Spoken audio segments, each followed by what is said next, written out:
Hey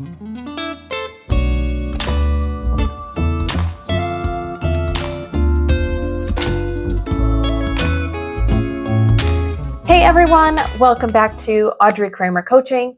If you're new here, I'm so happy to have you.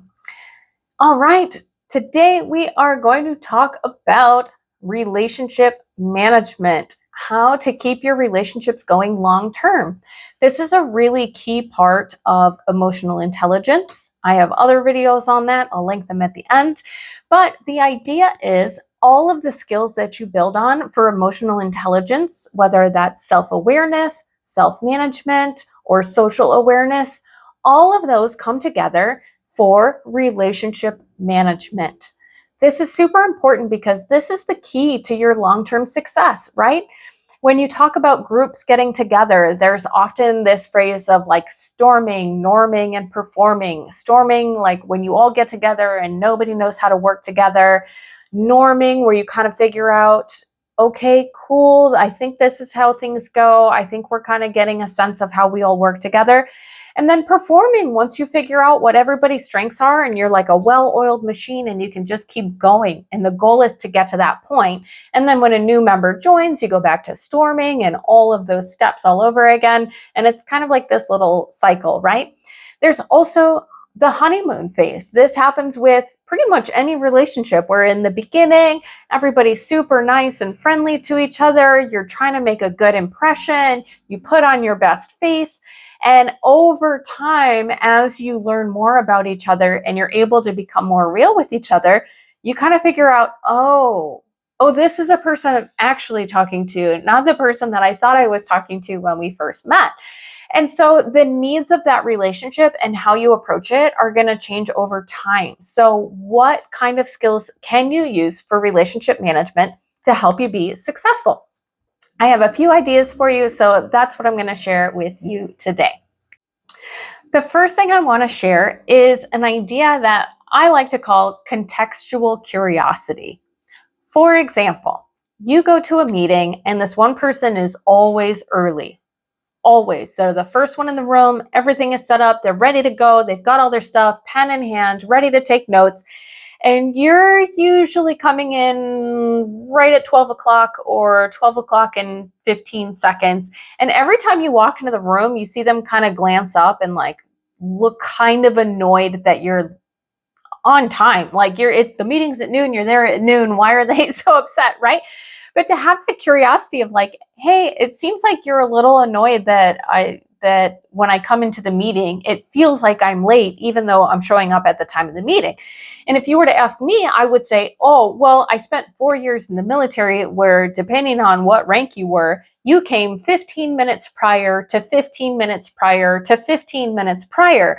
So for a noon meeting, that would put me there at 11:15, and then I wait for 45 minutes, making sure everything is organized and in order and ready to go so that at noon, we can just go out the gate running. Is basically what it is.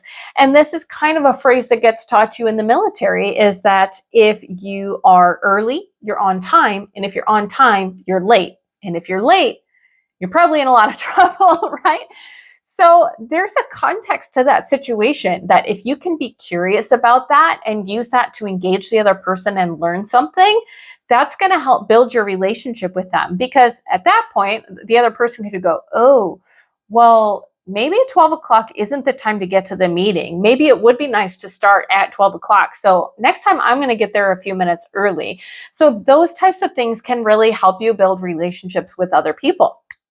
The next thing that's going to be super, super helpful is being able to receive feedback. There are so many courses and books and seminars and YouTube videos on how to give good feedback, right? You want to understand the other person and kind of respect their time and space. And you want to say things in a way that the person is going to receive those things well. You don't want to come in yelling and barking and, there's the sandwich thing of say something nice and then give your criticism and then say something nice after that. There's speaking directly but gently. So you can say, hey, I noticed your report quality is slipping. Let's sit down and talk about that. What's going on? And being there from a supportive, helpful point of view.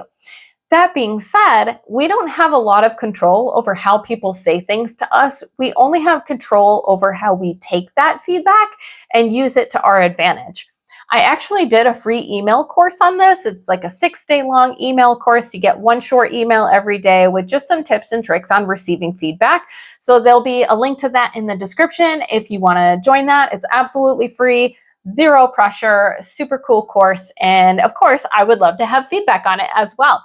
But being able to receive that feedback is critical because it tells the other person that you're open to what they have to say and that you honor their opinion and you respect them as people enough to ask them for advice or feedback or, hey, I'm looking to grow. What are some areas that I can improve?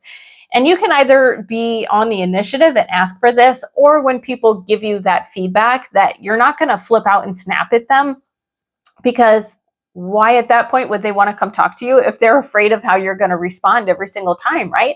And this isn't something just to watch out for at work. This is also something to watch out for in personal relationships. Maybe your partner is saying, I love you 5 million times a day because they're afraid if they say anything else that you're going to bite their head off or just shut them down completely right away. And that's not a good feeling, right? So how do we take that feedback and use it to our advantage? The last thing that I want to talk about in terms of relationship management is validation. This is so important. You're probably familiar with the trope that women don't want guys to fix things for them. They just want guys to listen. And I'm going to take it one step further, is that we just want to feel validated. And this is not limited to guys versus gals, men versus women, whatever, right? This is person to person. I'm going to validate how you're feeling so that you know that I'm here for you. You know that I'm here to support you. This used to be a really big thing that people say all the time: seek first to understand and then to be understood. And I think that's really great. But in my experience, every time I've tried to do that, right, I'm like, okay, I'm going to seek to understand this person. I want to know where they're coming from, and I want to hear their point of view and how they got to where they are with their thought process. Every time I've done that, well, I shouldn't say every time, it's not 100%, but most of the times that I've done that, I have no longer felt the need to be understood, because most of the time there was something missed in communication that created whatever small issue it was to begin with. Or if I had an issue in my head that I wanted to bring to them, when I let them speak first and tell me where they're coming from and why they made the decisions that they made, more often than not, I don't feel like I need to be heard. I feel like, oh, I got information that I was missing in this particular situation, and that was really helpful to me, and I'm going to use that to move forward, and I don't even need to say anything about my perspective, my piece, right? Because it's not even relevant anymore. So I would say definitely seek first to understand, and then do a little mental check-in. Do you still feel the need to be understood? And if you do, that's great. Go ahead and have that conversation. And if you don't, that's also great. Take the information that you learned and help it to grow not only your relationship with that other person, but your relationship with yourself. So that is it, guys. We've talked so much about emotional intelligence, and I hope that you've enjoyed the other videos in this series. I'll link a couple of them on the sides over there, so if you get a chance, you can check them out. And also, if you want to subscribe, there's going to be a little button for that too. So go ahead and click on that if you like. And if you enjoyed the video, hit that thumbs up button, and we'll see you guys in the next one.